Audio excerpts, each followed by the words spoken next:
Aujourd'hui, on va voir 6 idées de photos à faire sous la pluie. Allez en avant, gagnant. Avant de commencer, je vous rappelle que sur mon site photomaniac.fr, vous pouvez accéder à un article beaucoup plus complet au sujet de la photo sous la pluie.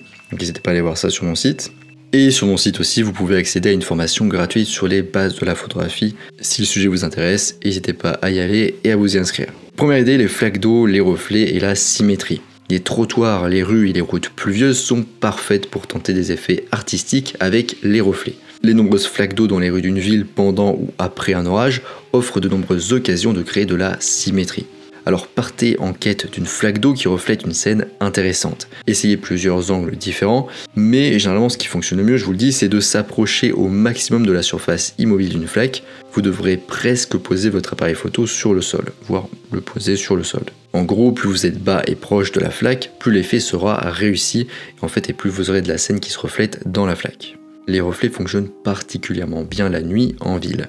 Alors veillez à rester toujours bien visible pour limiter les risques et les accidents bien sûr.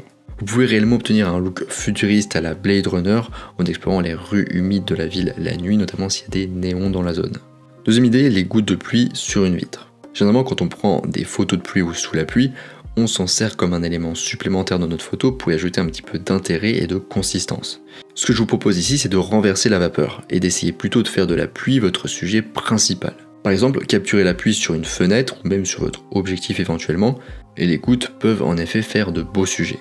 Si vous utilisez du coup une vitre avec des gouttelettes d'eau dessus, cette technique peut donner un côté impressionniste à une ville en arrière-plan. C'est un excellent moyen de montrer un lieu par sa forme, ses couleurs et ses textures. Pour réaliser cet effet, on fait en général la mise au point sur les gouttes et on utilise une grande ouverture, ce qui va permettre de plonger la ville à l'arrière-plan dans le flou. Troisième idée, un faible contraste tonal et des couleurs. Si la couche nuageuse est épaisse et ou s'il y a beaucoup de brume dans votre scène, vous aurez un faible écart entre les zones claires et sombres. Autrement dit, vous aurez un faible contraste. Et pareil pour les couleurs, elles seront peu contrastées. Votre photo de pluie sera d'une seule teinte, donc elle sera monochromatique et elle aura différents dégradés de cette même teinte.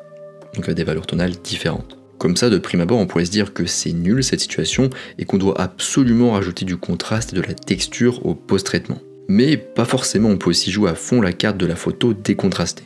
Jouer sur le côté décontrasté, c'est une excellente technique pour renforcer une certaine humeur ou mood, comme la tristesse, le côté morne, monotone et froid de la scène. Les photos à faible contraste peuvent donner une ambiance dramatique à vos photos de pluie, parfois perçues comme sombres, voire effrayantes. Ajoutez une pluie battante à cette scène et vous aurez le parfait décor d'un thriller, ou film à suspense pour ceux qui préfèrent le français. On pourrait aussi faire le choix de contraster tout ça avec une tache de couleur, avec par exemple une personne qui porterait un kawaii jaune pétant bien vif, ou encore avec un parapluie qui serait par exemple rouge ou jaune pétant. Dans le kawaii jaune, ça fait penser à une série Dark, c'est une série sur les voyages temporels, donc n'hésitez pas à aller voir cette série, elle est super sympa. Et en fait ça me fait penser à ça parce que dans la série, pendant plusieurs épisodes, en fait le personnage principal est avec un manteau jaune, donc en fait il ressort beaucoup dans le paysage de manière générale qui est assez grisâtre dans la série. Quatrième idée, la photo en noir et blanc.